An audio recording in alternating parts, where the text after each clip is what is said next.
Universitet studentlar uchun hayotini eng bir muhim qismi deb hisoblayman. Nazariya baribir juda ham muhim ahamiyatga ega. Bizga eng muhim narsa shu bilimi bo'linib qolmasin. Bitta ham soha yo'qki, sun'iy intellekt ishlatilmaydigan sohani o'zi yo'q. O'quv sistemasi bu 70% self study, ya'ni o'zini ustidan ishlash. Son baribir ko'p holatlarda sifatga zid. Universitet odamni shakllantiradi. Ya'ni aytmoqchi bo'lganim, masofaviy bilan onlayn ta'lim orasida juda katta farq bor. Sertifikat muhim narsa deb hisoblayman. Tahlil qilganda eng yaxshisi gibrid format. Birinchi o'rinda hozir O'zbekistonimizda data science turibdi. 145 ta ochiq vakansiya faqat data science uchun. Bozor bilan ta'limni orasidagi shu bo'shliqni yo'qotish. Universal tili raqamga qo'shilganda bu ingliz tili deb hisoblanadi. Universitetda eng katta afzalliklaridan biri bu fundamental bilimlar berish.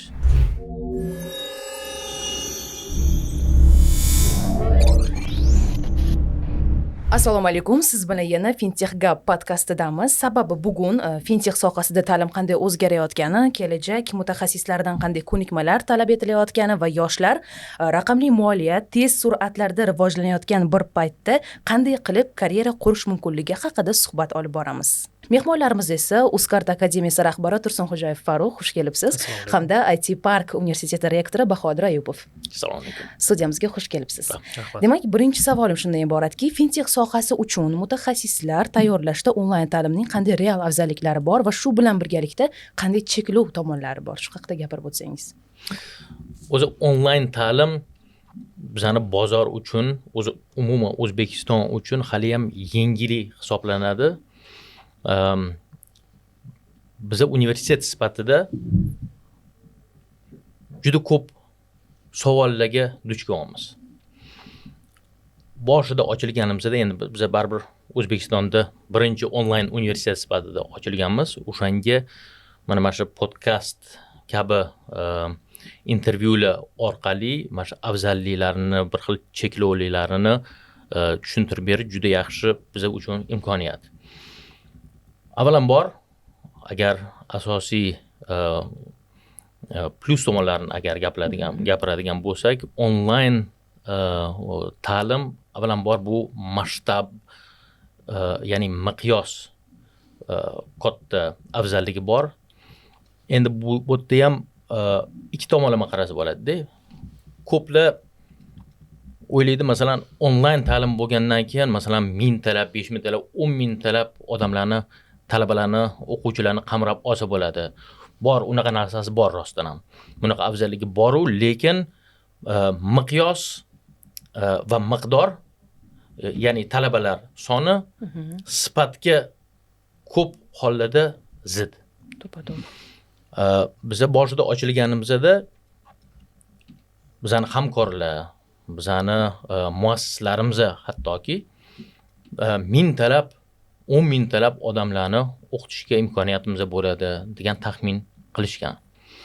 Lekin vaqti bilan men tushundimki, bizani ikkita muassisamizni orasida bir masala oxirgacha kelishuv bo'lmagan ekan.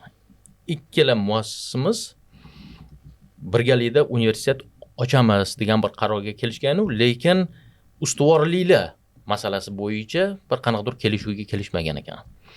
Ya'ni bir muassis ko'proq odamlarni qamrab olib,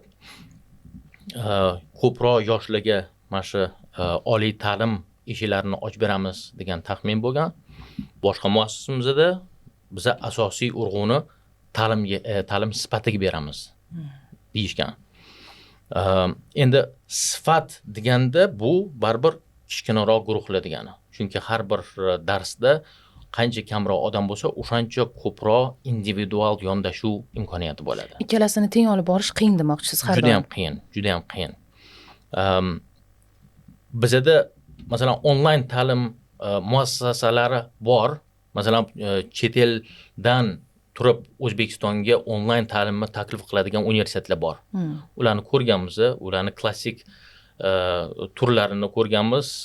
Qisqa qilib aytganda, endi o'tda masalan bu yerda 1000 talab talabalarni olamizda, ularga o'sha oldindan yozilgan videolarni prosta qo'yib beramizda, ular bemalol o'qishadi. Endi amalda bu qanaqa bo'ladi? Ular u yerda turib o'qitayotgandek qiladi, bu yerda talabalar o'qiyotgandek qiladi, og'zida o'sha diplomini o'sha yuboradi, shu bilan bo'ldi, oliy ta'lim. Mana bu yerda juda katta xavf bor shu yerda. O'shanga miqyos sifatida, ya'ni o'quvchilar ta'lim soni nuqtai nazaridan bu juda katta afzallik-yu, lekin bu afzallikka juda ham ehtiyotkorlik bilan qarash kerak. Chunki shuni inobatga olamiz, son baribir ko'p holatlarda sifatga zid. Mana shuni bir o'rtasini olish kerak. Undan tashqari yengillanish. Ya'ni mana shu o'quv materiallarni vaqtida yengillanishi onlayn ta'limda osonroq bo'ladi. Masalan, bizning asosiy boshqaruv muassasamiz bu EPAM Systems degan $15 milliard Amerika Qo'shma Shtatlarida joylashgan kompaniya hisoblanadi. Bu dunyoda eng katta dasturiy injiniring yo'nalishida eng katta korxonalardan biri hisoblanadi. Buni eng katta mijozi Google hisoblanadi. Undan tashqari o'sha Netflix, Amazon va hokazo o'sha katta texnologik kompaniyalarga xizmat ko'rsatadi. Mana shu kompaniya bir ta'limga bag'ishlangan bir katta jamoasi bor. Ana o'shalar mana shu o'quv materiallarini shakllantiradi va bu o'quv materiallarini har yil yangilanishida mana shu EPAMni butun dunyoda ko'rsatayotgan xizmatlardan kelib chiqqan holda yangilaydi. Masalan, bu offline turda materiallarni yangilash juda ham qiyin. Ayniqsa IT sohasida deyarli har kuni yangi qanaqadir texnologiya chiqadi. Agar buni tez yangilab turmasa, domlalar berayotgan ma'lumoti eski bo'lib qoladi. Talabalar universitetni bitirib chiqqunicha уже eski ma'lumotga ega bo'ladi. U bozor tomonidan u ma'lumotga, bu bilimga talab qolmagan bo'lishi ham mumkin. O'shanga mana shuni inobatga olish kerak. Onlayn tarzda olib borilayotgan ta'limda materiallarning yangilanishi osonroq bo'ladi. Endi bu yerda minus tomonlaridan shuki, bu yerda o'quvchilar o'zini ustida ishlash talabi kattaroq bo'ladi. Ya'ni o'sha avtonom holda o'zini ustida ishlash kerak. Ya'ni o'sha odatiy holda endi bizani ayniqsa maktabdan chiqqanda bizani yoshlar o'rganib qolgan, ustida kimdir turib o'qib turadigan bir holatga o'rganib qolgan. O'shanga masalan g'arbiy rivojlangan mamlakatlardagi universitetga ular borishsa ancha qiynalishadi, chunki mana shu ustida turib ularni turtki berib turish elementi ko'p holatlarda bo'lmaydi-da. Ayniqsa onlayn tarzda o'tiladigan ta'limda bu yerda ko'proq o'zi kerakli ma'lumotlarni topib, kerakli o'sha maqolalarni o'qib, o'zini ustida ishlashga qo'yilgan o'sha bir qanaqadir sanalarga vaqtida o'z uy vazifalarini topshirish talabi ko'proq bo'ladi. Mana shuni ham inobatga olish kerak. Va oxirgi minus aytib o'taman, bu stereotiplar. Hali ham masalan O'zbekistonda, endi faqat O'zbekistonda emas, ko'p mamlakatlarda hali ham ayniqsa yosh kattaroq odamlar onlayn tarzda o'tiladigan ta'limga baribir bir naqa bilan qarashadi, ehtiyotkorlik bilan qarashadi. Chunki onlayn kompyuter orqali masofadan o'tgan ta'lim bo'ladimi degan savol baribir bo'ladi. Ayniqsa mana bu Covid paytidan keyin bu shubha kuchaydi. Chunki o'sha paytda ko'p mamlakatlarda, mana O'zbekistonda ham masalan ta'lim to'xtab qolmadi. O'sha paytlarda bo'layotgan qiyinchiliklarga qaramasdan ta'lim to'xtab qolmadi. Buni o'sha ekranlar orqali, mana esingizda bor, televideniya orqali darslar o'tilardi. Endi baribir bu ta'lim sifatiga ta'sir qilgan.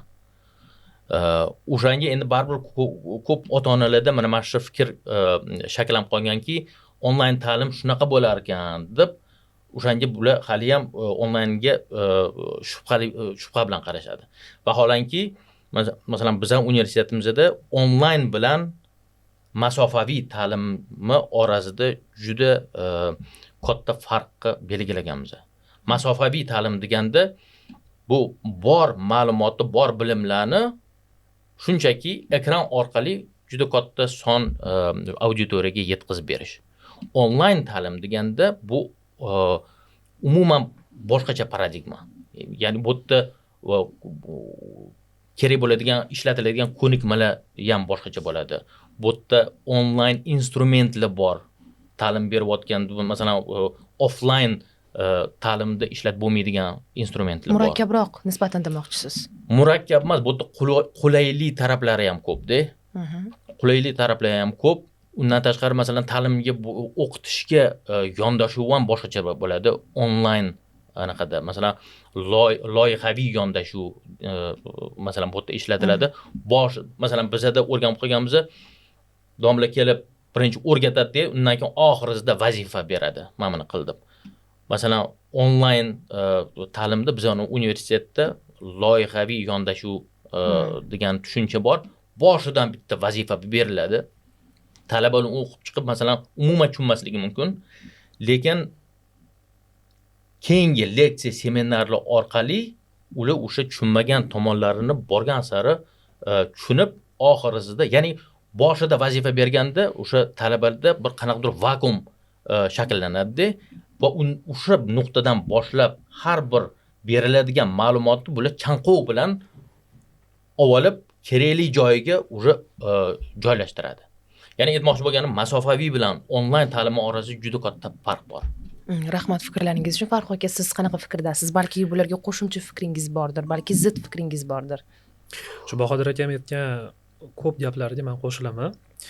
Biz Uzcard akademiyani hozir birinchi sprintini yo'lga qo'yganimizda studentlar bilan maslahatlashdi, ya'ni IT tilida gaplashadigan bo'lsak, bu endi qo'pol qilib gapirganda AB testirование qildik. Ya'ni studentlarni fikrlarini bilib, ikkinchi sprintga hozir biz juda ham bir katta ish olib boryapmiz boshlashiga. Akademiya 2.0 bo'ladi, uni keyinroq aytib beraman.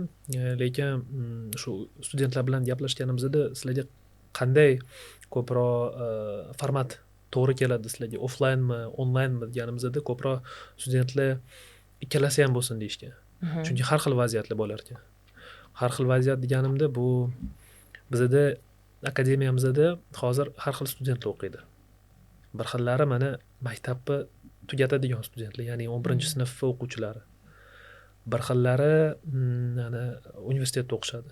Birinchi kursda foundation studentlari, birinchi kurs studentlari, ikkinchi kurs studentlari, ishlaydigan odamlar ham o'qiydi bizda.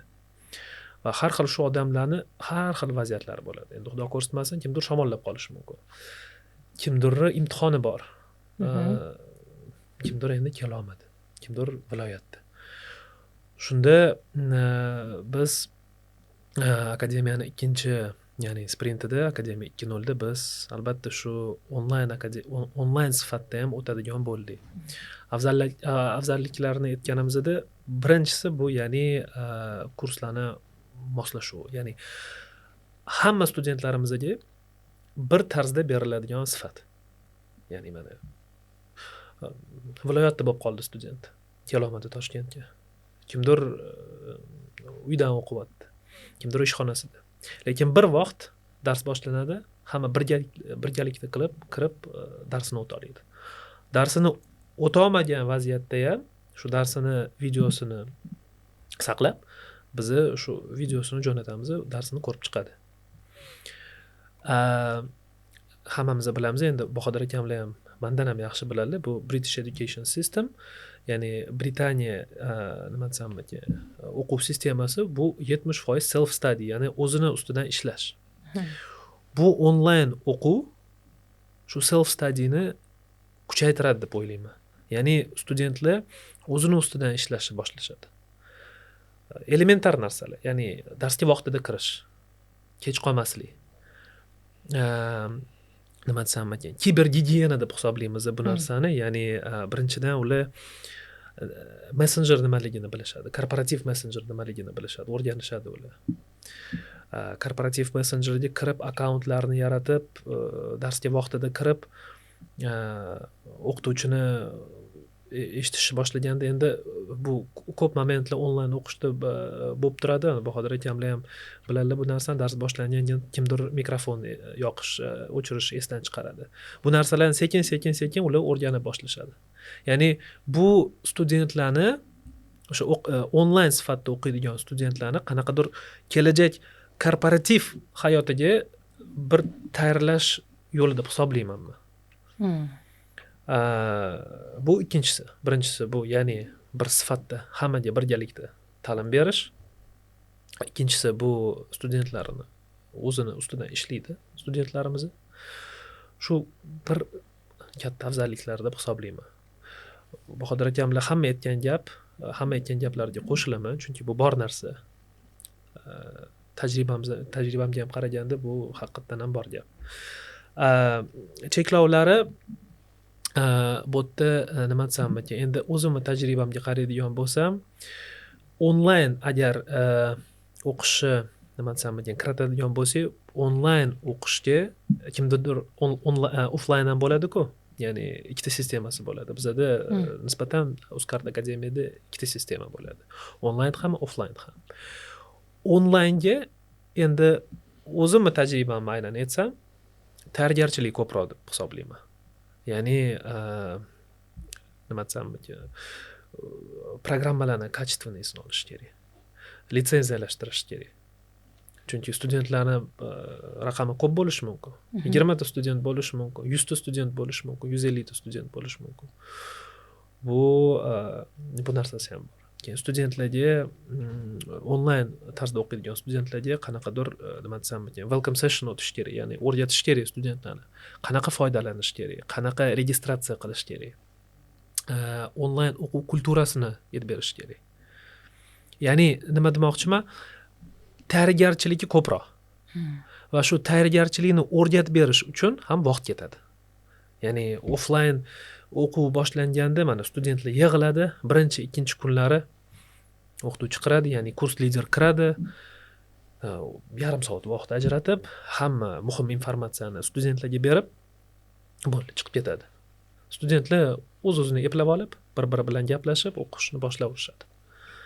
Onlaynda ularda bir-biri bilan nima desam ekan, muloqot kamroq deb hisoblayman. Shunga ular o'zligi informatsiyani обработка qilib, o'zligi yetib borishadi. Lekin bu ham vaqt oladi. Mana hozir ikki xil ta'lim tizimi dedingiz. O'zi tizim qanaqa tartibga solinadi? Onlayn va offlayn bor dedingiz. Masalan, onlayndagi o'quvchilar faqat onlaynda oxirigacha o'qish kerak bo'ladimi yoki xohlagan payt favqulodda vaziyatlar bo'lmaganda offlaynga o'tib olishi mumkinmi? Shunda tartibsizlik yuzaga kelmaydimi? Juda ham zo'r savol berdingiz. Bizda endi hozir birinchi sprintimizda qanaqa? Misol uchun student kela olmadi, imtihoni chiqib qoldi. Bizga odatdan aytib qo'ydi.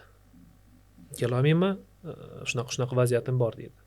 Biz unga ikkita opsiya beramiz. Ya'ni xohlasang bugun onlayn darsda ishtirok etsang bo'ladi yoki biz sizga shu darsni zapisini jo'natamiz. Shunda imtihonga yaqinlashgan period student aytolmaydi, men bilmadim, dars o'tmadim deb. Siz savolingizga javob berganda hozir xohlagan formatini tanlab ketsa bo'ladi. Bizga eng muhim narsa shu bilimi bo'linib qolmasin. Bo'linsa imtihoniga, ya'ni qanaqadir nima desam, влияние berish mumkin. Biz u uchun qanaqadir nima desam, условия yaratib beramiz. Shu imtihonda yaxshi o'tib olgan, ya'ni qanaqadir nima desam, shu bilimi boshqa studentlarga qaraganda pastroq bo'lmasin deb shu opsiyani beramiz. Bugun kela olmadimi? Mana onlayn darsga kirsang bo'ladi. Videosi mana tayyor. Onlayn kirgan vaziyatda ham biz shu videoni hammaga jo'natamiz. Self studiesini qilish oladi. Imtihondan oldin shu darsni yana ko'rib chiqa oladi. Tushunarli. Mayli, siz bitta qo'shimcha qilmoqchiman. Bitta juda katta afzallik tomoni bor onlayn ta'limni. Bu afzallik mana shu IT, fintechga tegishli afzallik. Bu sohalarda o'zini karyerasini qurayotgan talabalar keyinchalik akademiyani, universitetni bitirgandan keyin keyinchalik o'zini ustida ishlash baribir onlayn bo'ladi. To'g'ri. Chunki bu yerda bitirgandan keyin bo'ldi, men bilimim bor deb o'zini ustida ishlash tashlab qo'yishga haqqi yo'q. Chunki hali aytganimdek, bizning sohada har kuni o'zgarish bo'ladi. Ulardan hammasidan xabardor bo'lib turmasa, masalan, yangi chiqayotgan texnologiyani o'sha jilovini ola olmasa, chetda qolib ketadi. O'shanga qanaqa qilib keyinchalik o'zini ustida ishlaydi? Hammasi onlayn. O'shanga mana shu akademiyada, universitetda onlayn o'qiyotganda mana shu o'rganish usullarini ham xohlamagan holatda baribir o'rganib oladida, keyinchalik o'zini ustida ishlash ham oson bo'ladi. Va oxirgisi Farruxjon juda ham zo'r xulosa qilib aytdilar. Mana shu offlaynni, onlaynni afzallik va cheklov tomonlarini tahlil qilganda eng yaxshisi gibrid format. Ya'ni bu yerda eng yaxshi tomoni, eng yaxshi ta'lim shunaqaki, ham onlaynni eng katta afzalliklarini, ham offlaynni eng katta afzalliklarini olib o'ziga bir qamrab olib, bir jipslashtirganda, ana o'shanda, chunki biz ham boshlaganda faqat onlayn qilib boshlaganimizda mo'ljallash shunaqa bo'lgan. Lekin vaqt va talab shuni ko'rsatdiki, baribir gibridga o'tmasak bo'lmas ekan. Ayniqsa bizning sharoitda, biz maktabdan chiqayotgan bolalarni shundoq olib onlaynga tashlab qo'yish bu variant bo'lmadi. O'shanga biz ham o'sha gibrid formatga keldik. Juda yaxshi xulosa qildilar. Rahmat. Endi bugun fintech sohasida ish beruvchilarimiz onlayn kurslar va sertifikatlarni qanday baholashadi deb o'ylaysiz? Undan tashqari mana siz uchun o'zi nomzod qanday kompetensiyalarga ega bo'lishi kerak deb o'ylaysiz? Fintech bu nima? Fintech bu rosa katta nima desam, понятие desa bo'ladi. Chunki fintech bu hozir, ya'ni banklar ham hisoblanadi. Startaplar ham hozir fintech. Fintechlarda har xil spetsialistlar hozir ko'p. Aynan faqat IT spetsialistlar emas, nima desam, finansiy spetsialistlar ham ko'p. IT spetsialistlar ham ko'p. Savol hozir ko'proq shu sertifikatlarga qanaqa qarashadi. Sertifikat, ya'ni fintech sohasiga kirish uchun bu meni o'ylashim bo'yicha qanaqadir katta bir protsessni bir qismi. Ya'ni tasavvur qiling, misol uchun Uzcardda juda ham ko'p nima desam ekan, spetsialistlarga nima desam ekan, vakansiyalar bor. IT sohasida ishlaydigan spetsialistlar uchun. Lekin shu odamlarni tanlab olish uchun, bu odamlarni tanlab olganimizdan keyin biz ham ular uchun ishga kirgandan keyin biz ularni o'qitamiz. Ya'ni tajribasini oshirish kerak. Lekin tajribasini oshirish uchun ular qanaqadir bilimga уже ega bo'lish kerak. Ya'ni shuning uchun, ya'ni ishga kirish protsessini bir qismi bu o'sha ishga kirayotgan odamni tajribasini o'rganib chiqish. Tajribasini o'rganib chiqqan jarayonda biz ko'rishimiz kerak, qanaqa o'qishni bitirgan. O'qishni bitirganmi, bitirmaganmi? Bizga farqi yo'q, gumanitariymi emasmi, IT sohasini bitirganmi, sohasini bitirmaganmi, lekin shu nima desam ekan, shu vakansiyaga o'zini pozitsiyasini agar bergan bo'lsa, shu pozitsiyaga imkon qadar mos bo'lish kerak. Tasavvur qiling, mana hozir ko'p banklarga DevOps spetsialistlar kerak. Misol uchun kimdir DevOps spetsialistga qanaqadir joy bo'sh bo'ldi. U vakansiyaga o'tqlik berdi DevOps pozitsiyasiga. Shu rekrutment o'rganib chiqadi. DevOps sohasi bo'yicha nimani biladi deb. Agar misol uchun IT Park universitetida o'qib chiqqan bo'lsa, o'sha biz uchun ma'lumot bo'ladi.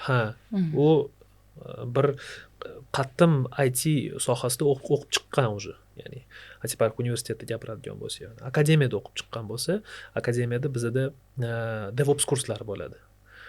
DevOps kurslariga juda ham ko'p yana qo'shimcha bilim beriladi. Shu sertifikatda hammasi yozilgan bo'ladi. Qancha kredit o'qib chiqdi, qaysi kurslarni o'tdi. Bu bir qismi. Buni o'rganib chiqqandan keyin o'sha rekruter spetsialistni taklif etib, savol berishni boshlaydi. Agar haqiqatdan bu bilimga ega bo'lsa, shu savollarga javob bera oladi. Shu savollarga javob berganda u ishga kira oladi. Sertifikat bo'yicha gapiradigan bo'lsak, bu yana bir bor aytaman, bu faqat fintexga ham emas, любой ishga kirish uchun qanaqadir protsessni bir qismi, bir muhim qismi. Ya'ni o'rganib chiqqanda baribir ham biz bilishimiz kerak. Mos keladimi, mos kelmaydimi? Bu bizni bu odamni vaqtini olib qo'yamizmi hozir yoki olib qo'ymaymizmi? Chunki bu ham ishga kirayotganda ham qanaqadir katta protsessda vaqt oladi. Shu vaqtini olib qo'ymaylik. Bu odamni agar mos kelsa suhbat qilaylik, o'rganib chiqaylik. Shuning uchun sertifikat muhim narsa deb hisoblayman. Chunki baribir ham qanaqadir dokument bo'lishi kerak. O'zbekistonda, faqat O'zbekistonda emas, men Bahodir akamlar to'g'ri aytyaptilar. Любой davlatga borganda ham nimaga hali ham universitetlar bor. Agar sertifikat kerak emas bo'lganda universitetlar ham bo'lmasdi lekin hozir. Chunki mana Garvard universitetlari ham bor, Kembridjlar ham bor. Bizda juda ham kuchli universitetlar ham bor, juda ham ko'p. Baribir ham shu sertifikatni ishga oluvchi odam ko'rganda baribir ham qaraydi, qaysi universitetni bitirgan. Chunki har bitta universitetimizning tajribasi rosa ko'p deb hisoblayman. Baribir ham shu tajribani, universitetning tajribasini studentga rosa katta vliyaniyasi ham bor-da. Keyin akademiyalarni o'rganib chiqqanda ham rosa kuchli akademiyalari bor. Mana Uzcard akademiyani bitirib chiqqandan keyin baribir ham o'sha nima desam, ishga oladigan odam o'rganib chiqqandan keyin ko'radi, ha, bu DevOps kurslarini o'rganibdi, ML kurslarini o'rganibdi, Data Science kurslarini o'rganibdi. Mayli, suhbatga chaqiramiz deydi. Shu mayli suhbatga chaqiramiz deyish uchun sertifikat chiqish kerak. Shu ma'no javobim. Umuman masalan akademiyada sertifikatlash tizimi qanaqa? Masalan, universitetda biz yo qizil yoki ko'k diplom olamiz. Bu bizni bilim darajamizga qarab belgilanadi. Olgan baholarimizga qarab yakuniy qismi sanaladi. Aynan ish beruvchi ham bu narsaga, ya'ni sertifikatga fikringizcha ahamiyatli qaraydi va sertifikatga qarab suhbatga chaqiradi demoqchisiz. Siz qanday fikrdasiz, Bahodir aka?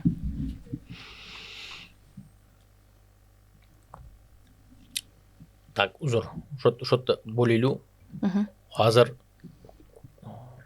keyingi savolga o'tdikmi yoki ikkinchi savaldamiz hozir. Ikkinchi savaldamiz hozir. Ish beruvchilar haqida. Ish beruvchilar tomonidan savolingizni boshlatdan mana ish beruvchilar aynan sertifikatga qanchalik ahamiyat berishadi va bu studentlar uchun qanchalik muhim? Tushunarli. Ish beruvchilar tomonidan baribir o'sha Farruxjon aytganlaridek o'zini jarayonlari bor. Baribir saralash sifatida o'sha sertifikatlarga, diplomlarga baribir qaraladi. Shu bosqichdan o'tgandan keyin har bir katta tashkilotda baribir masalan faqat o'sha bor ekan bunda diplomi deb olmaydi. Baribir intervyu o'tkaziladi, amaliy qanaqadir bir vazifalar beriladi.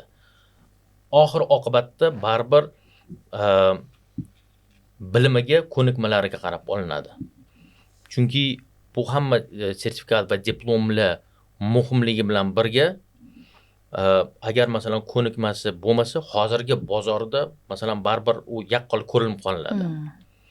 Masalan, men o'zimning tajribam bo'lgan bir katta tashkilotda ishlayotganimda, xalqaro tashkilotda ishlayotganimda bir loyihada bir nechta mutaxassislarni ishga olganman. O'sha loyihaning bir qanaqadir qismiga. O'shani orasida ikkita mahalliy ekspert olganman va ikkita xalqaro ekspert olganman. O'shalardan xalqaro ikkita ekspertlardan bittasi Cambridge bitirgan. Washingtondan olganman o'shani. Juda katta pul to'lab. Endi aytish noo'rindir, lekin baribir ularga mahalliy ekspertlarga qaraganda ancha ko'proq maosh to'lab olganman. Ishonasizmi? 2-3 haftadan keyin bitta mutaxassisni bo'shatib yuborishga to'g'ri keldi. Ko'nikma va bilimlari yetmaganligi uchun. Cambridge bitirgan odamni bo'shatib yubordim. Mana shu qo'yilgan masalada, shu loyihada o'zimizning mahalliy ekspertlar 10 barobar ko'proq bilim va ko'nikmalarga ega bo'lib, bo'lmasa o'zimizning universitetlarni bitirgan, chet ellik universitetlarni bitirmagan. Bularni tajribasi borligi uchun olganman. Mana shu qo'ygan masalani o'zimizning mahalliy ekspertlar ko'proq ustida ishlab o'zini ko'nikmalarini, bilimlarini zo'r ko'rsatib, asosan ishni o'shalar qilishgan. Yana bitta xalqaro ekspert qolgan, undan ham jamroq katta foyda oldim deya olmayman. Bu yerda hozirgi ishlatilayotgan davlat xizmatlarini optimallashtirish to'g'risida masala qo'yilgan. Shu jarayonlarni tahlil qilib chiqib, ularni optimizatsiya qilishda o'zimizani mana shu ikkita mutaxassis uddalagan. Qolgan o'sha bitta xalqaro mutaxassis asosan gap bo'lgan, umumiy gaplar bilan o'sha hisobotni ham yozib bergan, hisobotni hech kim o'qimagan ham. O'shanga aytmoqchi bo'lganim, oxir oqibatda baribir ish beruvchi ko'nikma va bilimlarga baribir qaraydi. Lekin olayotganda baribir masalan o'sha sertifikat bo'ladimi, diplom bo'ladimi, baribir o'shanga qarab saraladi. Bu ham shu ishga olish jarayonini juda ham muhim qismi. O'zi mana biz akademiya haqida gapirayotganimizda qaysidir jihatlarini baribir klassik universitetlar bilan taqqoslaymiz. O'zi akademiyalarimizning klassik universitetlardan asosiy farqi nimada? Asosiy farqlari va nima uchun biz ularni raqobatchi emas, hamkor deb ataymiz? Kimdan boshlaymiz? Marhamat. Endi klassik universitet bilan korporativ akademiyani solishtiradigan bo'lsak, klassik endi bu yerda bitta narsani aytib qo'yishim kerak. Bizda klassik universitet hisoblanmaydi. IT Park universiteti klassik universitet hisoblanmaydi. Lekin men hozircha savolingizga javob berish uchun o'sha klassik universitet to'g'risida gapiraman. Bu yerda asosan fundament to'g'risida gap ketadi. Nazariya baribir juda ham muhim ahamiyatga ega. Bu yerda masalan bizning soha to'g'risida gapiradigan bo'lsak, bu yerda o'sha matematika sohasida bilimi, algoritm, arxitektura, bir qanaqadir qarorlarni qabul qilishda, mantiqiy fikrlash kabi ko'nikmalar asosan universitetlarda beriladi. Ko'pincha masalan odamlar gapiradi, universitetda juda ham ko'p keyinchalik kerak bo'lmaydigan fanlar o'tiladi deydi-yu, lekin bu yerda ham bunaqa gapirishdan oldin bir tahlil qilib ko'rish kerak, qanaqa fanlar to'g'risida gap ketadi. Chunki masalan men o'zimni keyinchalik quradigan karyeramga bevosita tegishli bo'lmasa ham bir qanaqadir fanlar bor, meni har bir sohada kerak bo'ladigan bir qanaqadir qobiliyatlarimni rivojlantiradi. Masalan, yana bitta juda katta farqi shundaki, farq emas, mana universitetda olinadigan ko'nikmalar, bu yumshoq ko'nikmalar.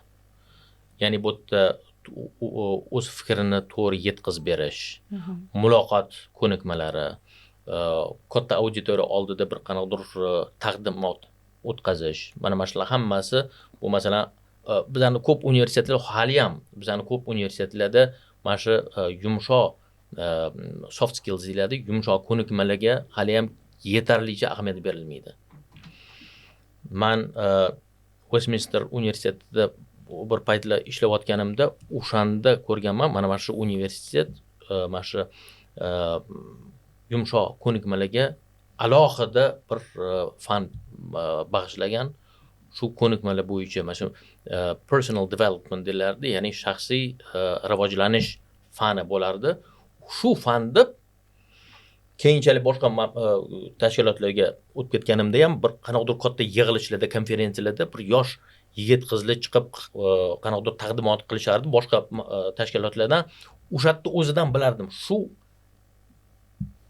Westminster universitetini bitirgan bo'lsa kerak dirdimda 99 foiz vaziyatlarda to'g'ri bo'lib chiqardi. Mana shu ko'nikmalarni o'sha universitet berardi. Keyinchalik men bu Singapurskiy universitetdan boshqa universitetlar ham berishni boshlagan. bu muhimligini ko'rib aytmoqchi bo'lganim bitta mana shu fanni o'zi shu talabalarni boshqa yoshlardan juda farqlanib turardi. Hozir bu bozorimizda kerak bo'ladigan judayam muhim texnik bilimlar bilan bir o'rinda turadigan ko'nikmalar. Mana shu universitetlar ideal holatda shu ko'nikmalarni berish kerak. Undan tashqari universitetda yana bitta katta afzalligi bor, networking deyiladi. Ya'ni o'sha universitetda o'qiyotgan paytida juda ko'p boshqa odamlar bilan tanishadi. Bu birga o'qiyotgan talabalar keyinchalik masalan qanaqa katta tashkilotlarni generalniy direktor bo'lib ketishi mumkin, raislar bo'lib ketishi mumkin.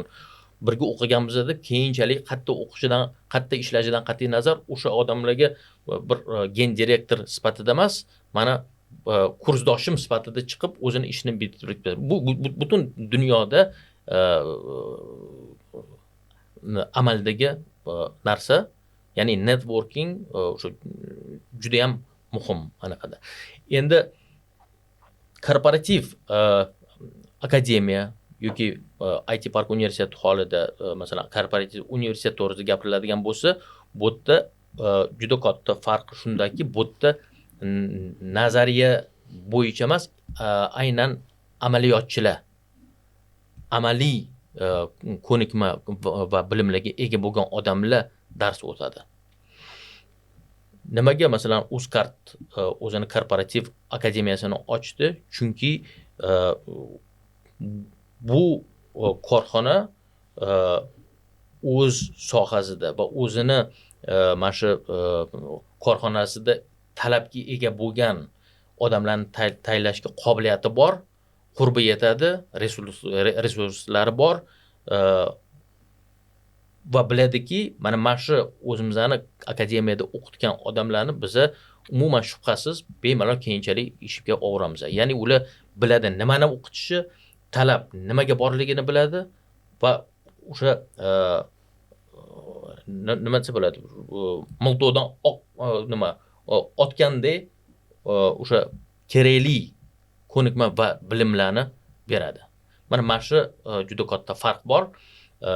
Hozir mana shu korporativ akademiyalar, korporativ universitetlar borgan sari muhimligi o'sib bormoqda. Chunki har bir ta'lim muassasasini oldida nima vazifa turadi?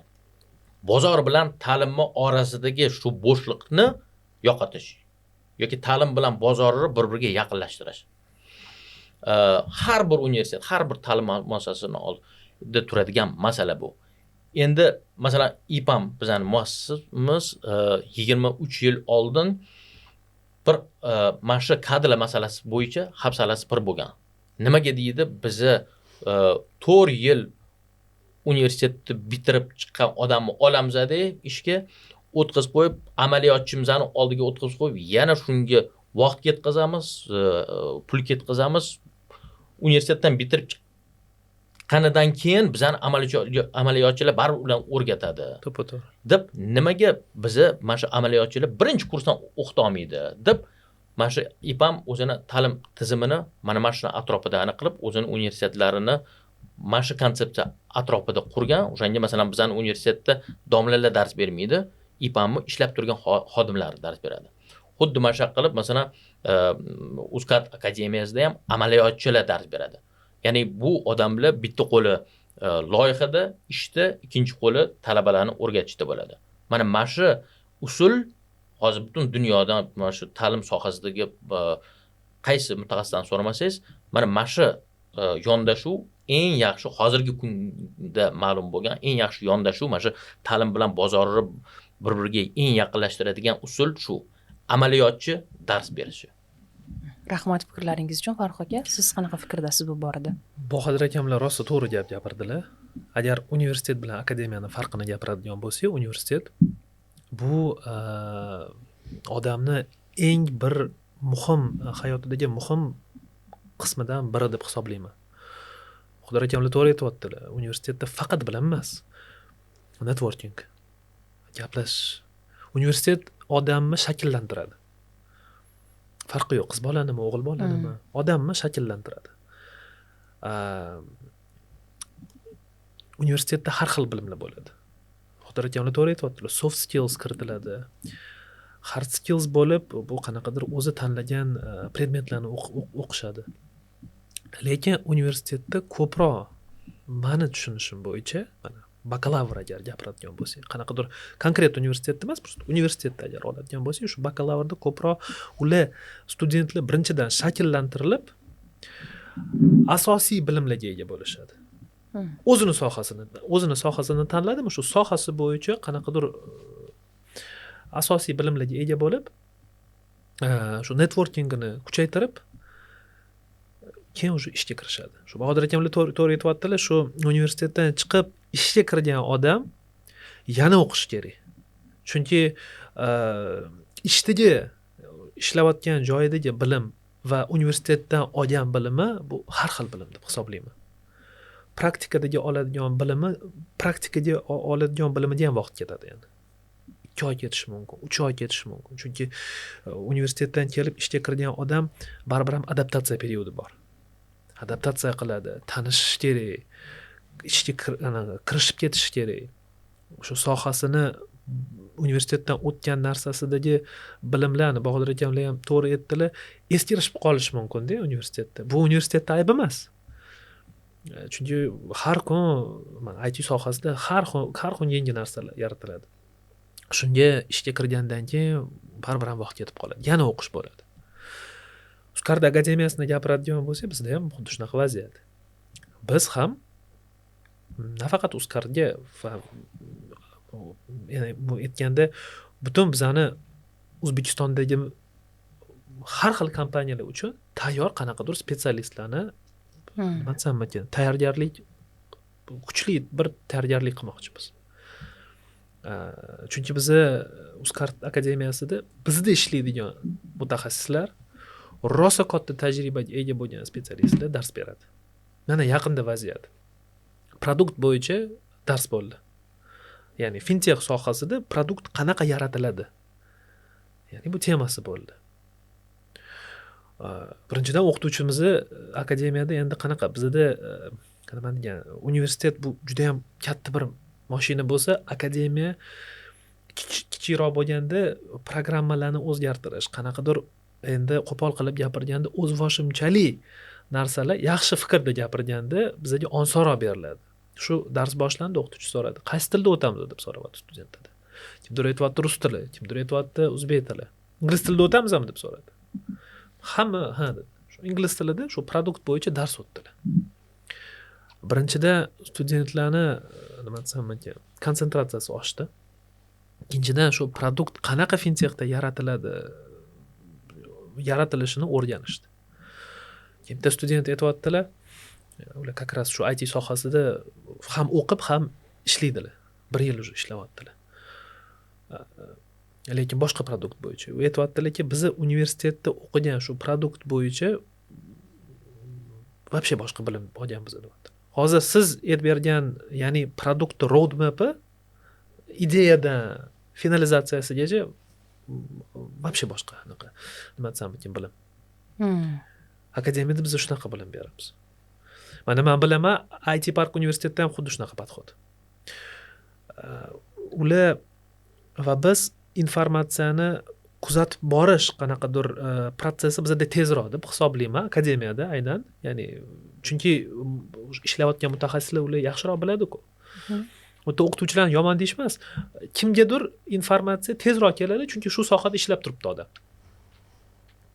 O'shanga akademiya bilan klassik universitetning farqi bir-birini qanaqa desam ekan, bu bir-birini nima deydi, rus tilida дополняют deydi-ku. To'ldirib beradi, bir-birini to'ldirishadi. Chunki universitetda o'qib turadigan talaba akademiyada ham o'qisa bo'ladi. O'zini bilimini sal kuchaytiradi. Lekin universitet studentlar uchun hayotining eng bir muhim qismi deb hisoblayman.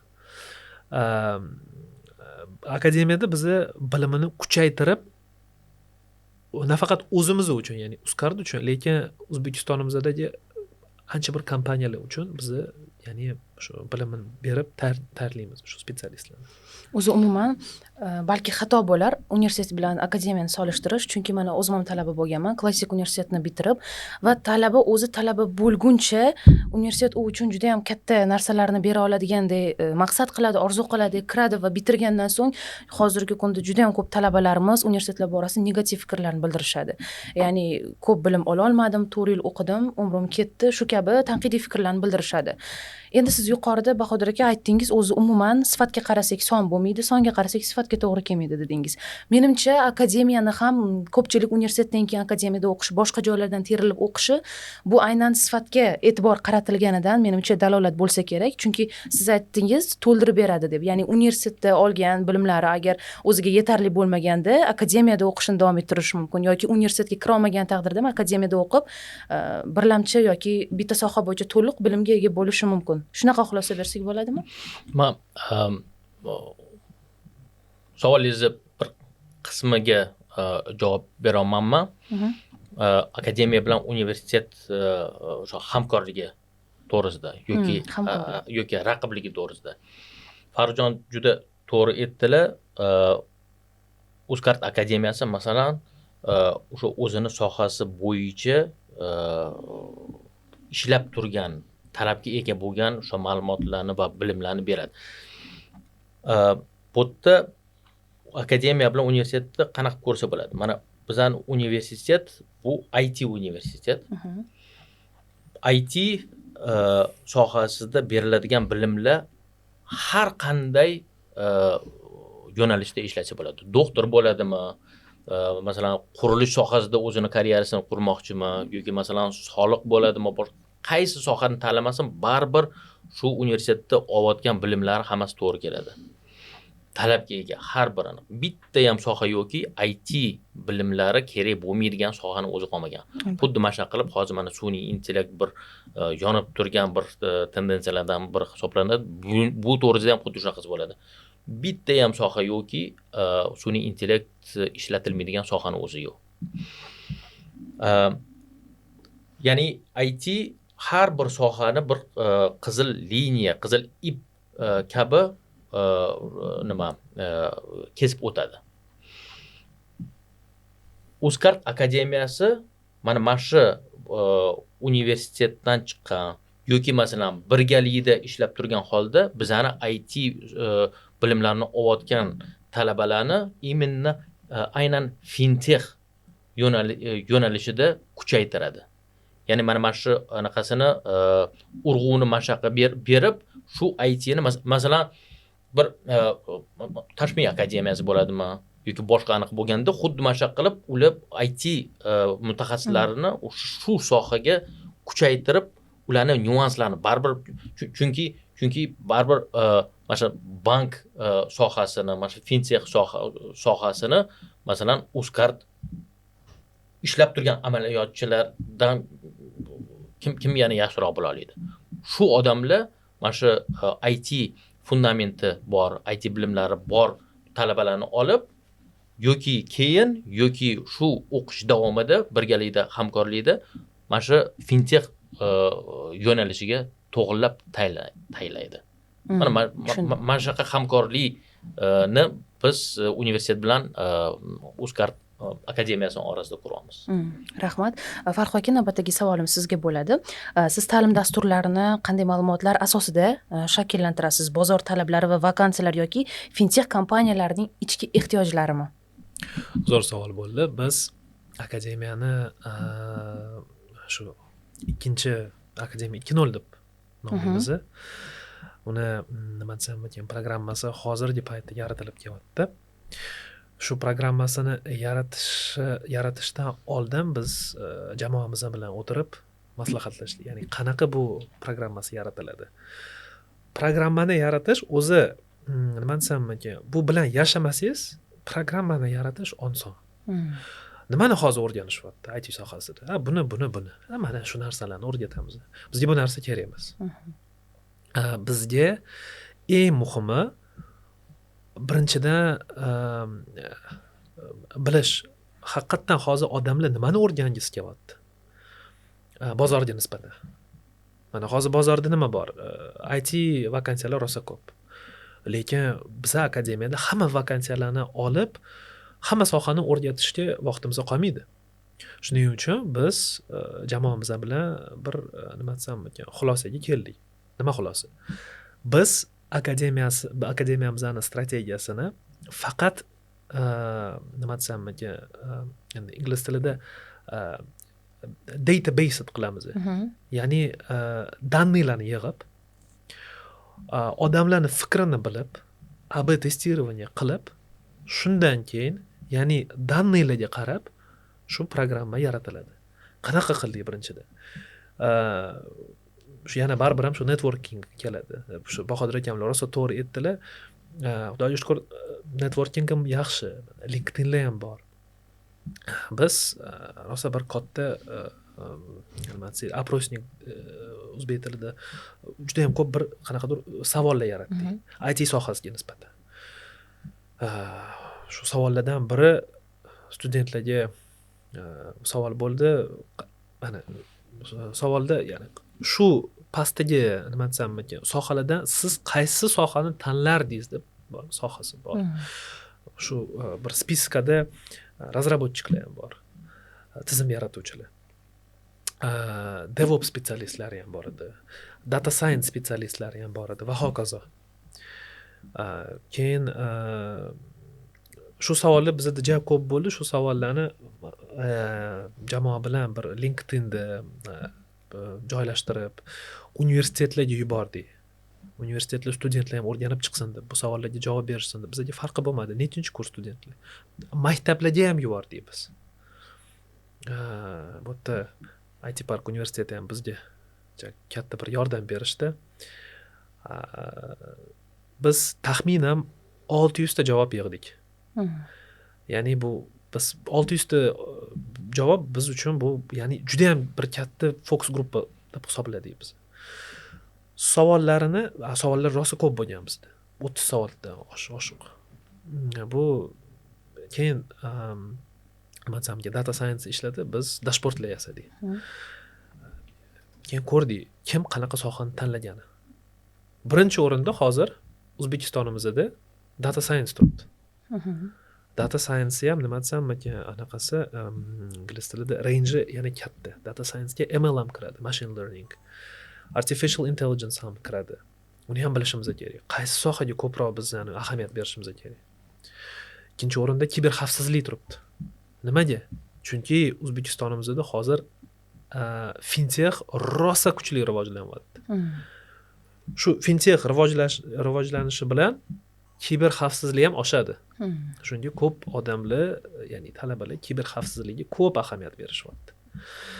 Va hokazo biz 3 ta bir, ya'ni 5 ta umumiy asosiy bir programmalarni tanladik. Keyin nima qildik? Keyin bozorni o'rganib chiqdik. Butun O'zbekistonimizning bozorini. Qaysi kompaniyalarda, ya'ni 2-3 oy anaqa nima desam ekan, vaqt tanladik. Shu, ya'ni misol uchun sentyabr oyida noyabr oyigacha qanaqa vakansiyalar ochiq? Headhunter bo'ladimi, LinkedIn bo'ladimi, kompaniyalarning o'z saytidagi ochiq vakansiyalar bo'ladimi? Bu rosa ko'p bir nima desam ekan, informatsiya yig'imi boshlandi bizda. Shu butun informatsiyani yig'ib, bunga ham bir 3-4 kun vaqt ketdi. Butun jamoa ishladi bu ustida. Bu informatsiyani yig'ganimizdan keyin bu informatsiyaga nisbatan biz dashbord yasadik. O'rganib chiqqanimizdan keyin endi data science tilida aytadigan bo'lsak, korrelyatsiya qidirdik. Ya'ni biz, ya'ni hozir odamlar o'rganadigan narsa bilan bozor beradigan narsani qanaqadir korrelyatsiyasi bormi, yo'qmi? Korrelyatsiya topdik. Birinchi o'rinda sentyabr oyidan noyabr oyigacha 145 ta ochiq vakansiya faqat data science uchun. Buni hali bo'lib chiqqanmiz, bo'lmadi. Ya'ni ML engineer kimdirga kerakmi? Yoki искусственный intellekt, ya'ni sun'iy intellekt yaratuvchilari kerakmi? Общий data science aytganda 145 ta ochiq vakansiya O'zbekistonimizda. Ikkinchi o'rinda kiber xavfsizlik 101 ta ochiq vakansiya. Juniordan boshlab, ya'ni boshlovchi darajadan boshlab qanaqadir bir yuqori darajaga yetish. Ya'ni qaranglar, bu narsani biz o'rgatishni boshlasak, bu vakansiyalar kamayib boradi. Ya'ni biz shu studentlarni, odamlarni ish bilan ta'minlaymiz. Qancha ko'p ish bilan ta'minlasak, shuncha ko'p spetsialistlar ko'payib, shuncha zo'r prosesli ishlayveradi bizda.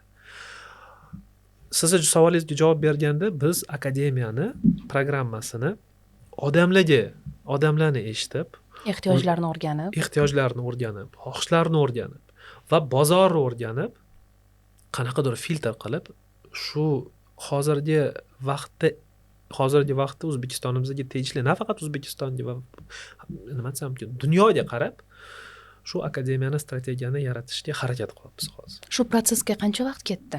Ehtiyojlarni o'rganishni o'ziga va nima desam mumkin, informatsiyani обработка qilish uchun butun jamoani taxminan 1 oy ketdi. Faqat informatsiyani обработка qilish uchun va odamlarning xohishini o'rganish uchun. Chunki biz uchun har bitta javobni biz bitta qilib o'rganib chiqdik.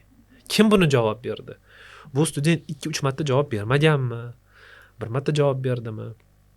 To'g'ri, nastroykalarda 1 marta faqat javob berishga aniq opsiya bor edi.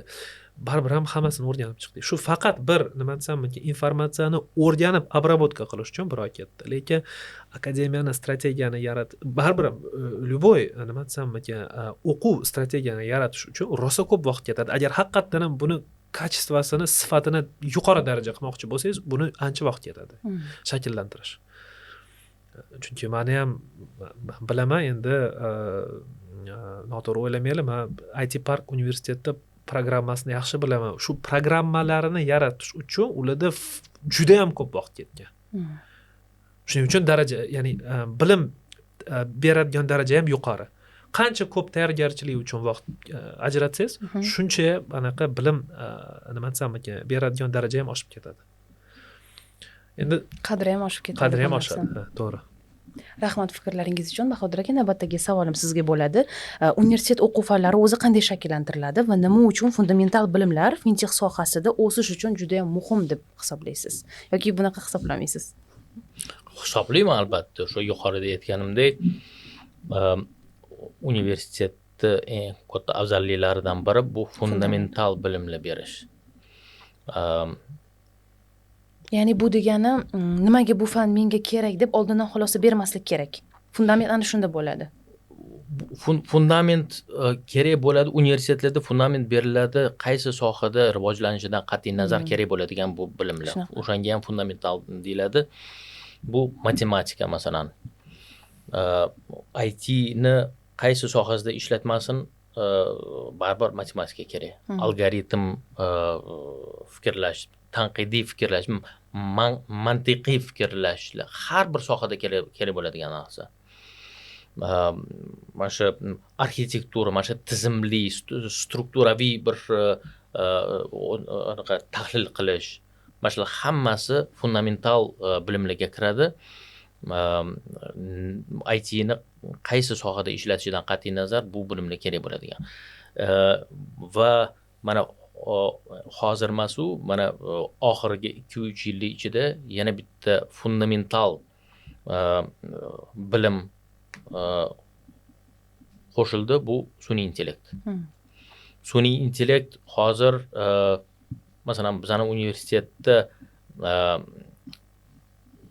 alohida bir qanaqadir uzilgan kurs sifatida emas, balki endi bor bizda masalan mana shu dasturiy injiniring bo'ladimi, kiber xavfsizlik yo'nalishi bo'ladimi, har bittasida sun'iy intellektga bag'ishlangan alohida fanlar bor. Lekin eng muhimi shundaki, har bir fanda sun'iy intellekt integratsiya qilingan. Ya'ni bizning talabalar o'sha algoritm o'rganadimi, arxitektura o'rganadimi, dizayn o'rganadimi, sun'iy intellektni shunchaki emas yoki qo'shimcha emas, balki asosiy o'quv va ish quroli sifatida o'rganadi. Hozir dunyoda bitta ham yirik IT loyiha yo'qki, u yerda sun'iy intellekt ishlatilmaydigan. O'shanga mana shu fundamental bilimlarni orasiga mana shu sun'iy intellekt ham qo'shilyapti. Bu fundamental bilimlarga ega bo'lmagan mutaxassis bo'lsa ham agar junior o'sha eng past tabaqada qolib ketaveradi. Agar shu fundamental ko'nikma va bilimlarga ega bo'lsa, u ko'tarilishi ham osonroq bo'ladi. U o'zini osonlikcha ko'rsata oladi, o'zini fikrlarini, o'zini mahsulotini, g'oyalarini taqdim qila oladi va keyinchalik faqat o'tirib o'sha kod yozish emas, balki o'sha qanaqadir bir mahsulotni bir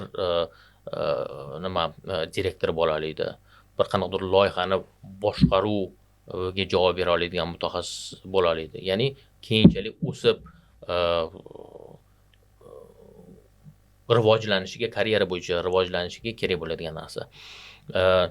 Qanaqa qilib bizda shakllantiriladi? O'sha yuqorida aytib o'tganimdek, endi bizani boshqaruv muassasamiz o'sha IPAM Systems bo'lgani uchun bizda qanaqa yangi yo'nalishlar qo'yishda biz baribir o'sha IPAMga orqa qilamiz. Chunki u butun dunyo bo'yicha katta kompaniyalarga xizmat ko'rsatadi. Qaysi sohada, qaysi mutaxassislikda agar masalan tanqislik his qilsa, ana o'shani bizani universitetga osonlikcha mana shu o'quv programmamizga qo'shadi va biz o'sha yo'nalishda mutaxassislarni tayyorlashni boshlaymiz. Albatta bu yerda O'zbekiston bozoriga ham juda katta orqa qilamiz, qaraymiz. Mana Farruxjon juda ham to'g'ri aytdilar. Fintech O'zbekistonda hozir eng kuchli va eng tez rivojlanayotgan sohalardan biri. Mana o'shanga ham juda to'g'ri aytdilar. Shu sababli ham masalan kiber xavfsizlik yo'nalishi borgan sari muhimligi oshyapti va talab ham ko'payyapti. O'shanga ham biz mana shu kiber xavfsizlikni ham bakalavriatda, ham magistraturaga yo'lga qo'yganmiz. Maqsad Uzcard kabi O'zbekistonning eng yirik kompaniyalari fintech sohasini rivojlantirgan sari biz shu xavfsizlik tomonini ta'minlab berish uchun ularga shu yo'nalishda mutaxassislar ta'minlab beramiz.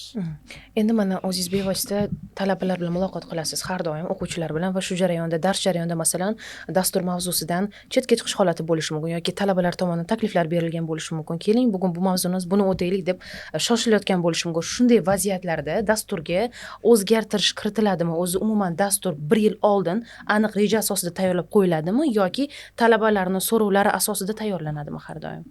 Yaxshi savol. Endi bu yerda qonunchilik degan narsa bor. Bu yerda oliy ta'lim sohasida o'zini qonun qoidalari bor. To'g'ri. Litsenziyalash talablari bor. O'shanga biz oldimizga har bir ta'lim muassasasining oldiga qo'yilgan bir qonunlardan masalan chetga chiqish imkoniyatimiz yo'q. Shu bilan birga biz umuman o'zgartirmasdan hech qanaqa masalan shu qo'yilgan yo'nalishimizda yangi chiqayotgan texnologiyalarni ham tushuntirish imkoniyatimiz bo'lmasa, u ham bo'lmaydi. O'shanga biz o'rtasini olamiz. Bu yerda biz dars paytida nimaga bizani mutaxassislar rostdan ham mutaxassis, chunki o'sha aytayotganimdek bular amaliyotchilar. Hozirgi ishlayotgan, hozirgi ko'rsatayotgan xizmatidan kelib chiqqan holda biz talabalarga tushuntiradi bu narsani. Albatta dars paytida masalan bir qanaqadir yangilik chiqqan bo'lsa, yangi kompaniya, yangi texnologiya, yangi masalan til paydo bo'ldimi, mana shuni tushuntirishga albatta imkoniyat emas, bu albatta yetkazib boriladigan ma'lumot. Busiz bo'lmaydi. Bizda 1 yilda yangilash bu hozirgi kunda kam bo'lib qoldi. Chunki o'sha aytayotganimdek texnologiya juda tez o'zgaryapti. O'shanga qonun bizga ruxsat beradigan o'sha miqyosda biz kerakligicha o'zgartirishlarni kiritib boraveramiz. Bu yerda bizga sun'iy intellekt yordam beradi. Mana yerda hali mana onlayn va offlayn ta'lim tizimi to'g'risida farqlar to'g'risida gapirdik. Mana yerda onlayn tizimda, offlayn tizimda qiyin bo'ladigan narsalar kelib chiqadi. Yengillashda, mana shu akademik o'quv dasturlarini yengillashda, masalan, sun'iy intellekt yordami bilan ancha tezroq yengillanishi ham bo'ladi. Undan tashqari mana siz e'tiborsiz shu dars paytida bir qanaqadir yangi tashabbuslar bo'ladimi, yangi mavzular bo'ladimi? Biz shunaqa qo'yganmizki, masalan, bizning talabalar dars paytida ham ball yig'a oladi. O'zini faol ko'rsatsa, to'g'ri savol bersa, to'g'ri javoblar bersa, ball yig'adi. Lekin domla baribir endi odamday. Kimdir masalan, savolni eshitmay qolgan bo'lishi mumkin. Kimdir masalan noto'g'ri baholagan bo'lishi mumkin. Yoki kimdir bu faol bo'lgani esidan chiqib qolishi mumkin. Mana yerda sun'iy intellekt kuzatib boradi butun darsni va oxirisida tahlil qilib beradi domlaga. Mana bu darsda mana palonchi eng faol bo'ldi. Bunga menimcha ball tavsiya qilaman. Menba faol bo'lmadi, lekin bu yaxshi, menba bitta bergan savolingga zo'r javob berdim. Bunga menimcha ball tavsiya qilaman deb oxirida o'zini xulosasini tavsiya sifatida chiqarib beradi. Domla qarab yoki tasdiqlaydi yoki keraklicha o'zgarishlar kiritadi. Mana bu narsa masalan offlayn tarzda endi qilsa bo'lsa ham masalan ancha qiyinroq bo'ladi-da. To'g'ri. Navbatdagi savolim umumiy bo'ladi. Ya'ni bugun fintech sohasida qaysi karyera treklari eng talabgir va siz umuman talabalarga ta'limdan birinchi job offergacha yetib borishda qanday yordam bermoqdasiz? Fintech sohasida hozir gapiradigan bo'lsak, mana biz yaqinda shu akademiyamizning strategiyasini yasab kelayotganimizda aytdim-ku, bozor o'rgandik deb. Shu aytganimdek, shu 3 oy mobaynida sentyabrdan shu noyabr oyigacha faqat 145 ta ochiq vakansiya data science ga bo'ldi deb hisoblayman. Shu Bahodir aka bilan gaplariga qo'shilaman, shu sun'iy intellekt hozir bizda rosa rivojlanyapti. Har bir tashkilot, har bir fintech bo'ladimi, ya'ni balkim turizm agentsiyasi bo'ladimi, farqi yo'q. Har bir tashkilot o'zini prosesslarini yengillashtirish uchun sun'iy intellekt kirittirishmoqchi. Shunga ham meni o'ylashim bo'yicha hozir agar faqat fintech sohasini aytadigan bo'lsak, mani nima desam ekan, o'zimning fikrim hozirgi paytda, endi hozirgi payt deganimda ham bu faqat aynan hozirgi kun emas, lekin bir qanaqadir bu yil, keyingi yil, balkim kelasi 2-3 yil bu shu data science ga rosa ko'p ahamiyat berish kerak bo'ladi. Kiber xavfsizlik va dastur yasash, ya'ni programmirovание. Bunga ham backend ham kiradi va frontend ham kiradi. Shu sohalarga ahamiyat berish kerak deb o'ylayman. Va til. Har doim shu baribir ham biz nima desam ekan, til ham bilish kerak deb o'ylayman. Chunki baribir ham programmirovaniyani, ya'ni dasturlashni universal tili raqamga qo'shilganda bu ingliz tili deb hisoblanadi. Qancha ko'p til bilsa shuncha zo'r. Mana bizda spetsialistlarimiz bor. Ko'plari hozir o'zimizni ona tilimizni bilishadi, juda ham yaxshi, va ingliz tilini bilishadi. Ingliz tilini o'rganib kelishyapti. Chunki dasturlagan paytda ularda kod ingliz tilida yoziladi. Albatta. Hech qanaqasiga tarjima yoki boshqa narsa bilan tushuntirib bo'lmaydi. To'ppa-to'g'ri. Shunaqa terminlar bor. To'ppa-to'g'ri. Lekin meni o'zimning fikrim shunaqa, shu aytib o'tgan sohalarga ahamiyat berish va til o'rganish. Aynan shu ingliz tilini bilish deb hisoblayman. Rahmat. Sizning fikringiz qanaqa, Bahodir aka? To'g'ri, Farruxjon endi shu sohani mutaxassis bo'lib turgan holda aytdilar, albatta xuddi shu yo'nalishlarda hozir talab katta, ayniqsa fintech sohasiga kelganda bu shu dasturlashni, ya'ni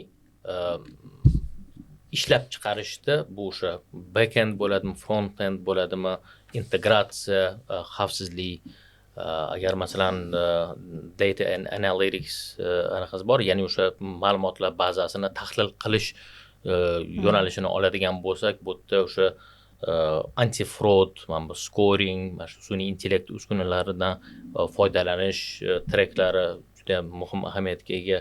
Masalan, mahsulot va biznes oladigan bo'lsak, bu masalan fintech fintech asosiy anaqalaridan, yo'nalishlardan biri bu o'sha fintech mahsulotlarni o'rganish, masalan to'lovlarni amalga oshirish alohida treki bo'lishi mumkin. Va Farruxjon aytganlaridek, albatta bu yerda o'sha kiber xavfsizlik va anaqalarni, xavflarni va risklarni tahlil qilib uni oldini olish. Endi bu yerda oxirigacha mana shu talabalarni ishga olib boradigan savolga javob beradigan bo'lsak, bu yerda albatta biza avvalambor mana shu Uzcard kabi katta kompaniyalar bilan hamkorlik qurganimizda, shunda bizani universitetda bitiruvga yetmasdan oldin mana shu offerlar bo'ladimi, o'sha takliflar, stajirovka bo'ladimi, ishmi, mana biza birinchi bitiruvimiz bo'ldi, shuni ko'rdik. Biz bitiruvdan ancha oldin juda ko'p talabalarimiz talash bo'lib ketdi bozor tomonidan. Bu yerda albatta IPAMni mana shu anaqasi ham statusi ham maqomi juda qo'l keldi bizaga, chunki endi ayniqsa IT kompaniyalar, fintech kompaniyalar IPAMni biladi. O'shanga IPAMni ta'lim tizimidan chiqqan talabalar baribir kuchli bo'ladi deb o'shanga ham talab katta bo'ldi. O'shanga undan tashqari biz albatta bunga faqat orqa qilib qolmasdan karyera qurishga baribir o'rgatamiz. Ya'ni qanaqa qilib intervyularga tayyorgarlik ko'rish, mana shu rezyumelarini tayyorlaydimi, o'zini g'oyalarini gapirib bermoq, muloqot ko'nikmalarimi, boshqami, hamma har tomonlama ularni shu bozorga tayyorlaymiz. Xulosa qilib shuni aytishimiz mumkinki, universitet fundament beradi, akademiya amaliy ko'nikmalarni shakllantiradi, yoshlar esa natijani ko'rsatishi kerak xolos. Like bosing, obuna bo'ling va izohlarda albatta o'z fikrlaringizni yozib qoldiring. Eng qiziq bo'lgan savollarga albatta javob beramiz. Siz bilan Fintech Gap bo'ldi. Salomat bo'ling.